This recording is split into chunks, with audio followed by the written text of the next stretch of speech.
Welcome to this special edition of School Matters. I'm Joni Kopis, and I'm honored today to be talking to three great students from Hamilton High School's class of 2018. So welcome, ladies. Hi, Hello. it's good to be here. Thank you. Let's go ahead down the line, and we'll start with you, Riley. Introduce yourselves and tell us where you're going to school, if you would be so kind. Okay, my name is Riley Johnson, and I will be attending Yale University this fall for political science. Very good. Fiona? I'm Fiona Andrews. I've been recently going by Hatsue, which is my Japanese name. So Hatsue Andrews. I'm going to UC for the DAP program, and I'm going to be studying communication design, which is basically graphic design, and also Japanese language. Very good. I'm Sarah Howard, and I'm going to Columbia University in the city of New York, its official title, and I will be studying, double majoring actually, in East Asian Studies and in political science / economics. It's an interdisciplinary major with a primary concentration in international relations. Oh boy, that's fantastic. Well, first and foremost, let's talk academics, because you three just knock it out of the park.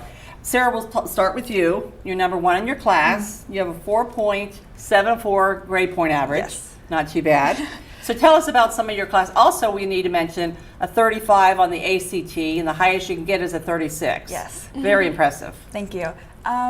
So I've been taking a lot of advanced placement classes throughout high school, but I also did a lot of dual enrollment with Miami University and then recently here Sinclair Community College through the high school.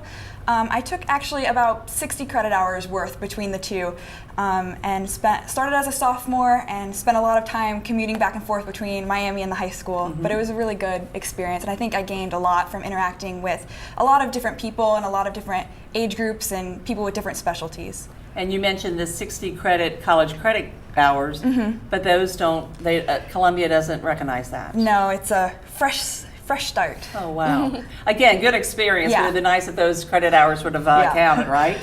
Okay, and you've had all A's all 4 years and all that, so yeah, very, very good. Riley, you are ranked third in your class. I am. And you'll be going to Yale, as you mentioned, and you'll be studying what? Political science, but also, like Sarah, I'm doing political science / global affairs, which is a major you have to apply for your junior year, and I'd also like to start in some kind of East Asian language. So what did you want to do with that kind of a major, political science? Well, I don't know about you, but I've always wanted to work for the government, actually. I don't think a lot of people say that when they're kids, but I mean, I wanted to be a spy when I was in 7th grade, but that kind of morphed, of course, into whether working for the UN or working for the State Department or working on the national policy level, all kind of government-y things for me.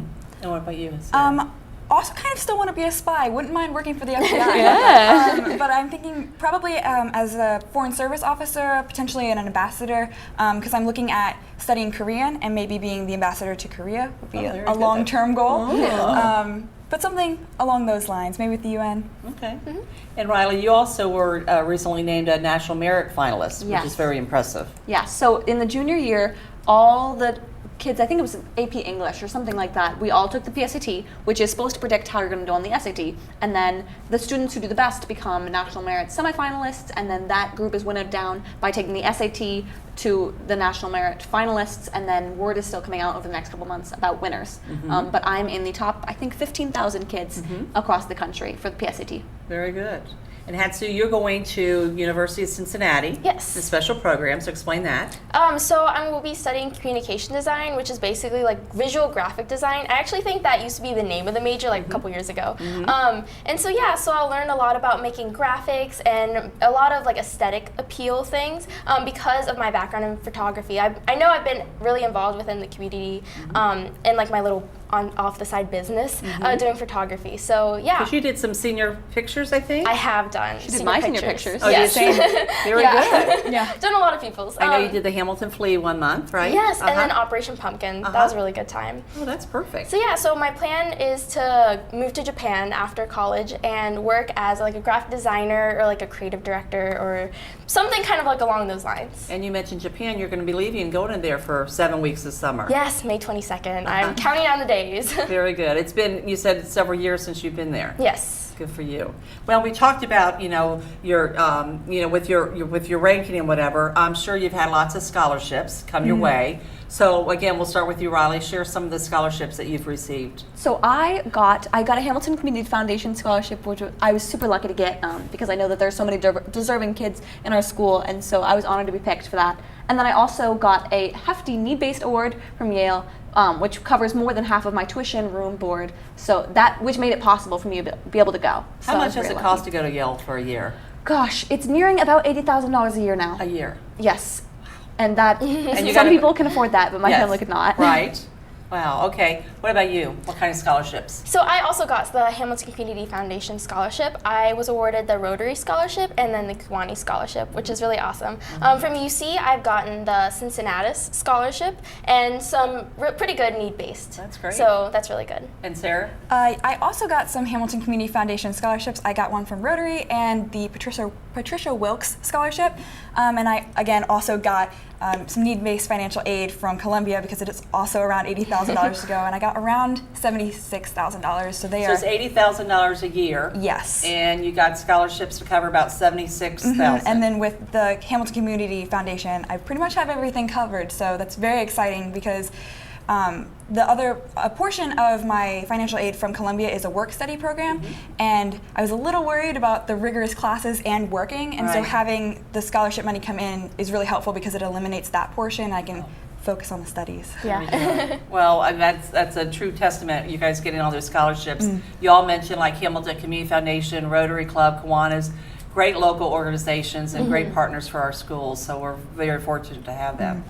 So, okay, not only obviously do you guys excel in the classroom, but you're also very involved in school activities and teams and clubs. So one we'll start talking with is the academic quiz team. So let's talk about that. Yeah, so Academic Quiz Team has a very fancy name, but essentially it's just trivia. And it proceeds like Jeopardy style, and it's mostly on things you've learned in school, which makes it kind of accessible. And you are looking at all three of us, I think, played on the academic quiz team. Yes. Sarah was on it for 2 years varsity. Hatsuei played last year. I have been on varsity for all 3 years, and Sarah and I are currently co-captains of academic quiz team. Yes. And then you compete against other GMC schools? Yes. Yes, we actually had our best record for a long time. 2 decades, maybe? Yeah, of wins this season, and so that was very exciting for us. And your advisor was Mr. Eaton? Yes. Yes. And he was actually, so I was nominated and won Player of the Year in the GMC conference for academic quiz team, but Mr. Eaton, bless him, was Coach of the Year Oh, uh-huh. in the Yes. GMC conference. Yeah, that's Very really good. exciting to hear. Yeah, he And really you, deserved and you it. feel confident next year's team will be just as strong? If they've got Mr. Eaton. Yes. They're in good shape. Okay. Well, let's talk about the Junior State of America, the second year of that, because I know you guys are very active in that. So Yes. explain a little bit about that. So the Junior State of America, it's a nonpartisan, completely student-run like organization, and we work a lot with like fighting apathy and civic engagement within high schoolers. And so Riley Johnson,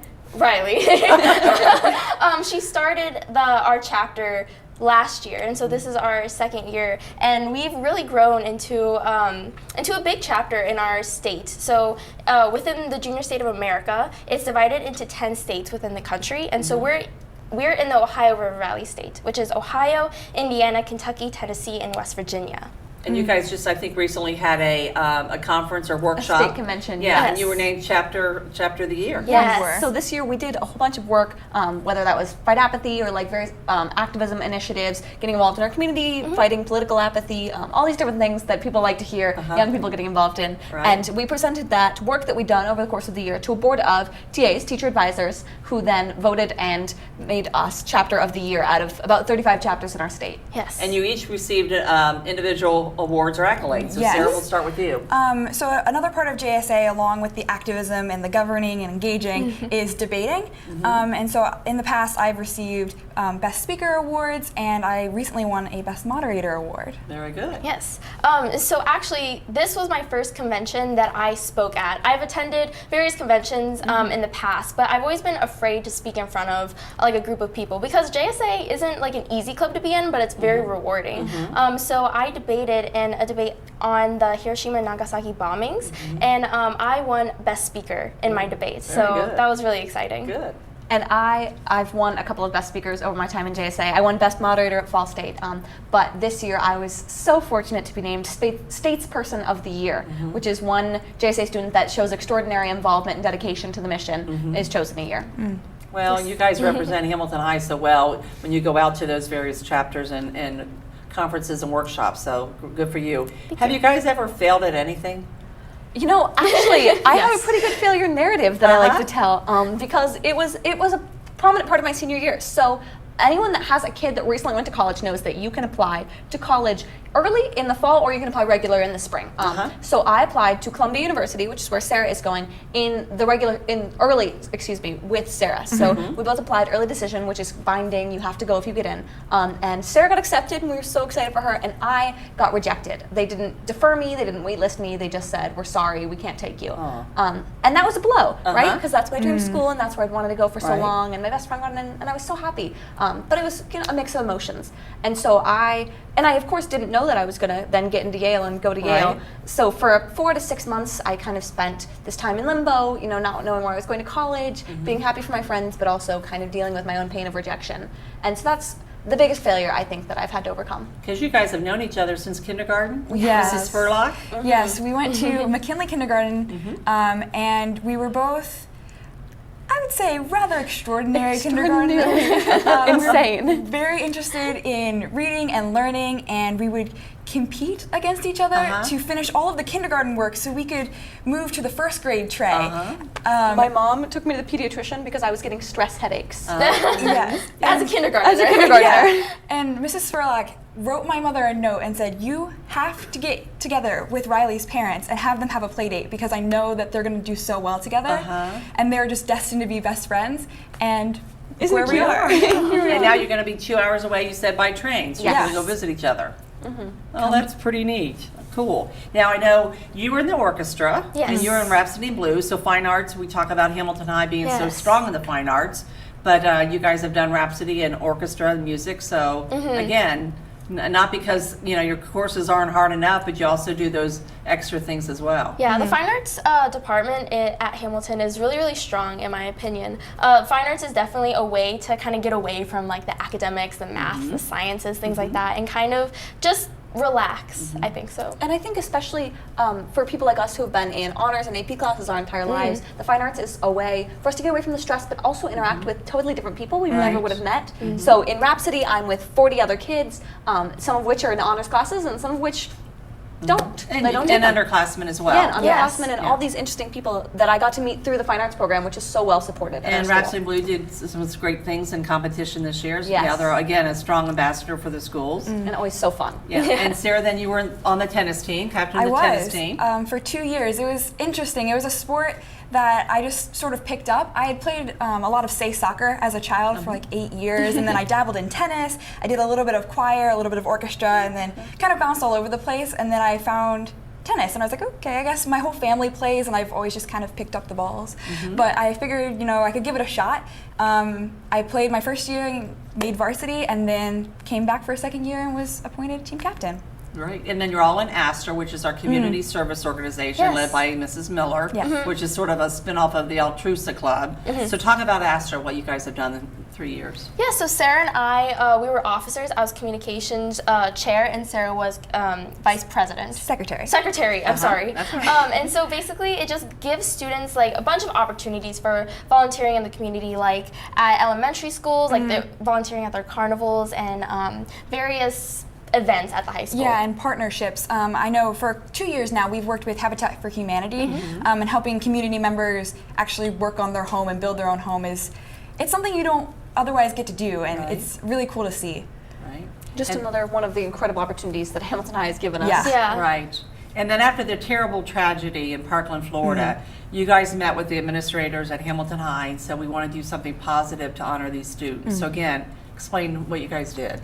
So what kind of happened was we saw that high schools all across the country were planning national walkouts, and we knew that as a group of people that really care about what's going on in America right now, we wanted to get involved. And so we talked to our administrators, and they said, look, we can't necessarily support this, but we also understand that you guys have the right to make your voice heard, and we really appreciate the way that our administration dealt with this.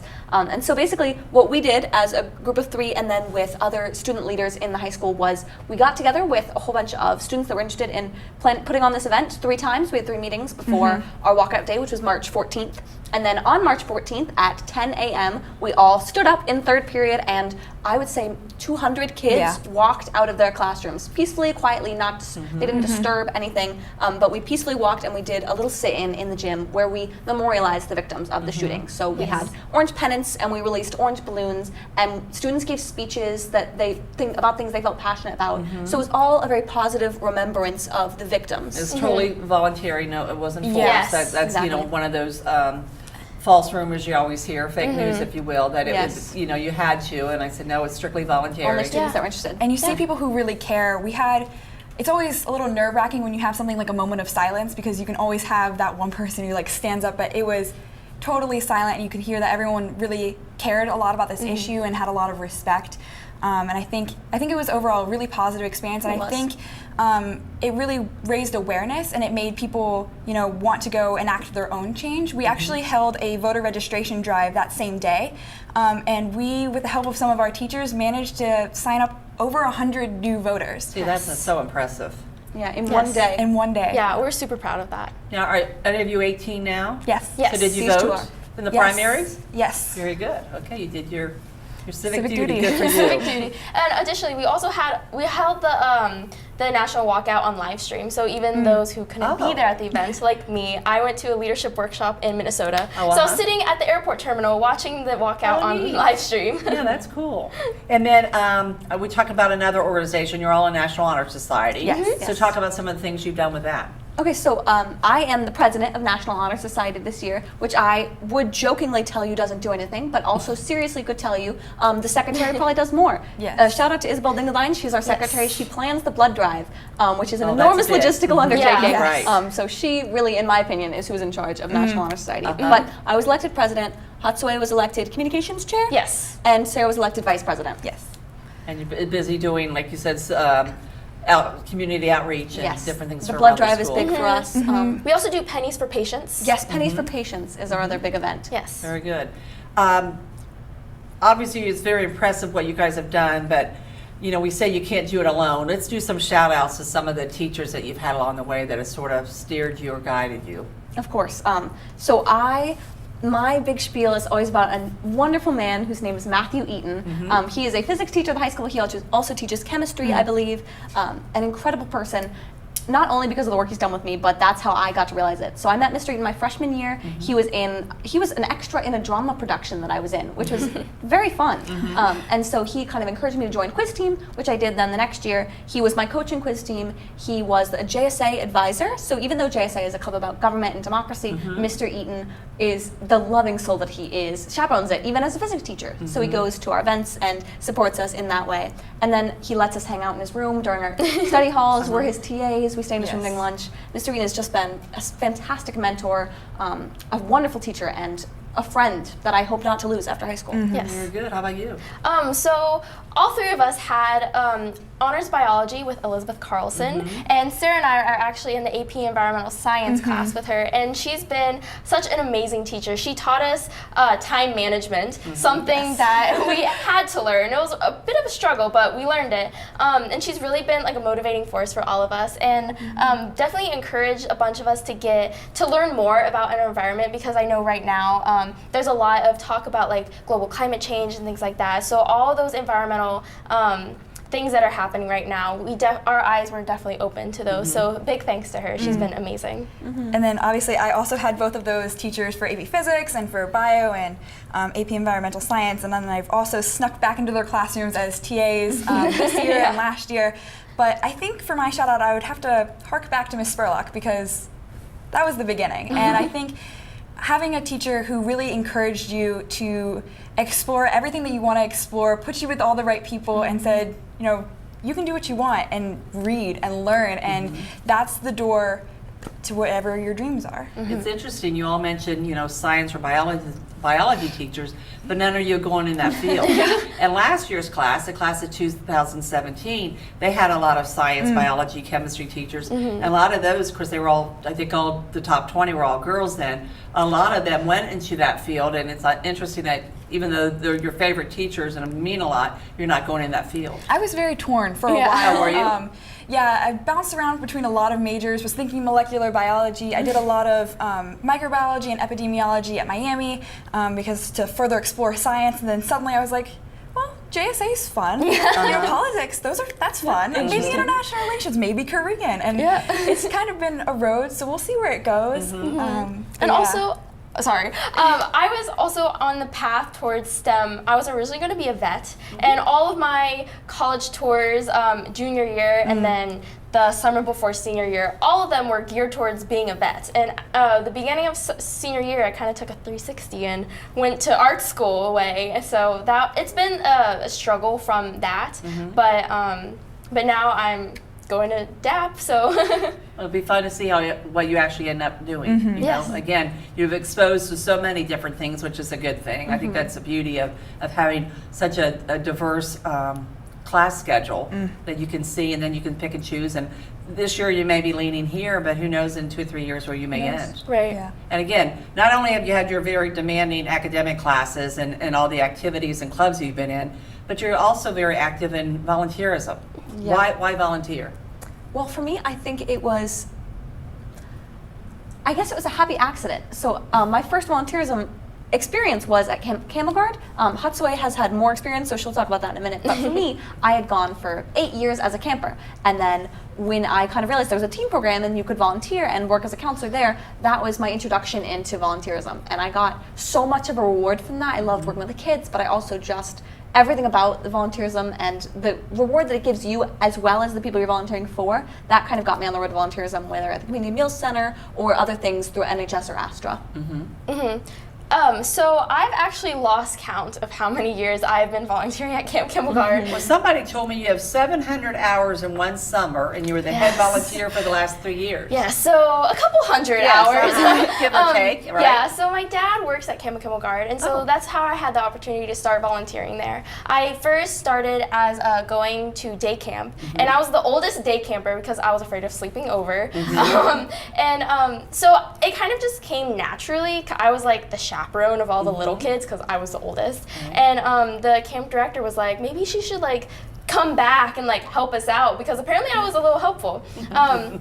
And so I volunteered with the day camp, and I spent a few years there. But I've always ridden horses my entire life, and we had a horse camp at Camel Guard. And so I was interested in volunteering for that. And my dad kind of talked to the horse camp director then. He's currently the horse camp director, so that kind of worked out.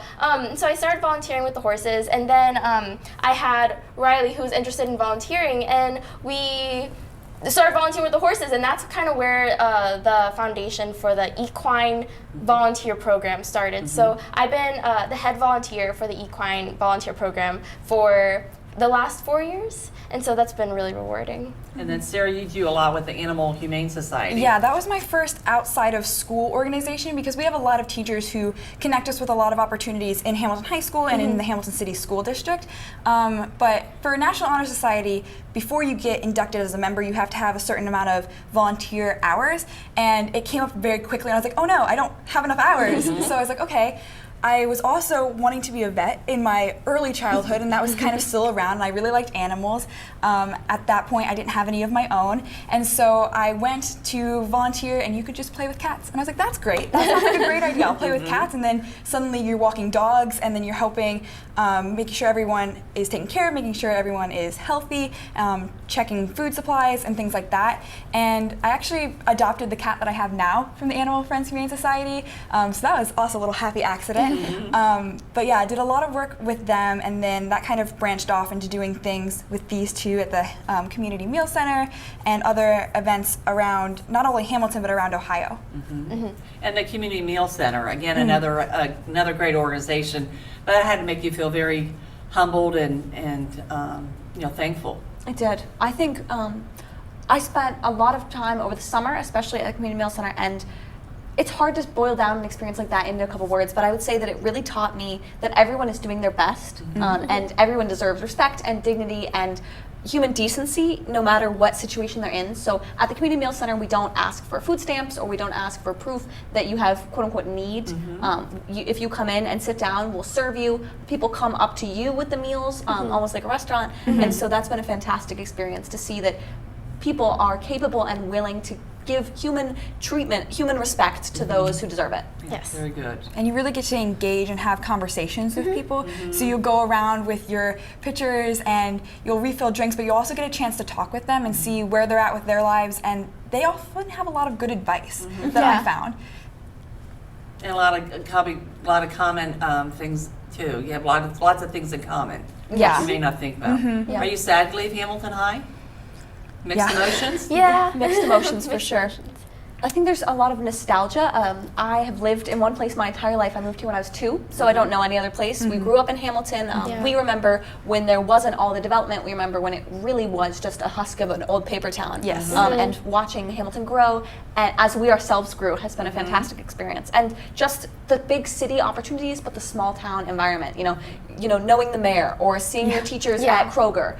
All those very cool things that I'm definitely going to miss when I go to college. Now, what elementary did you go to? I went to Fillmore. Well, I went to McKinley Kindergarten Center with Sarah. Then I went to Fillmore with Principal Rex Bukite, who was fantastic. Right. And then, of course, when we transed the elementary schools, Highland, Wilson, Hamilton High. Perfect. Yes, I went so starting with preschool, I went to Berkeley and Westover with the Dingledines. Actually, that's where we met. And then I went to Monroe Elementary. Then I followed Monroe to Ridgeway, and then Wilson and Hamilton. Very good. Sarah? I went to McKinley Kindergarten after preschool, but then I went to Cleveland and then transitioned into Brookwood and then Wilson and then Hamilton High. Very good. And I know you had your senior you had senior graduation practice. Yes. And then you had the picnic / field day. So how was that? Fun? That's been super fun. Yeah. It just makes you very, very sentimental. And I used to be a person who didn't really cry about real life things. I'd be like, if it was a movie, you could, I'd shed a tear or two. But then recently, with all of the end of year festivities and banquets, you just start thinking about all the friends you've made, both in the senior class and with underclassmen. And it feels kind of sad to go on different paths from the seniors and to sort of leave behind the juniors and the sophomores to follow in your footsteps. And it's been very, very bittersweet. Well, you mentioned the underclassmen, and being in National Honor Society, Astra, Junior Senate, you feel pretty comfortable with the classes coming up that they're going to take over the baton, if you will, from you guys. Over this past year, we've definitely seen them mature and really find their voice, not only in JSA, but like in all those other organizations. So I feel very confident in handing over the baton to them. They're young leaders. They're the leaders of next year. Yeah. So how will you be at commencement?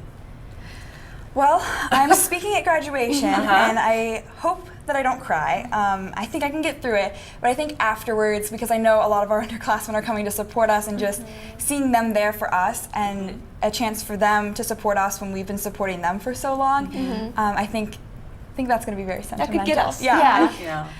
Well, thank you for coming in and sharing all your stories, because it's very impressive, and you will do well in all your future endeavors, I have no doubt. So Thank you for you. sharing your stories. Thank you so much for having us. Yes. Oh, my Thank you. pleasure. And thank you for joining us on School Matters, because School Matters. See you next time.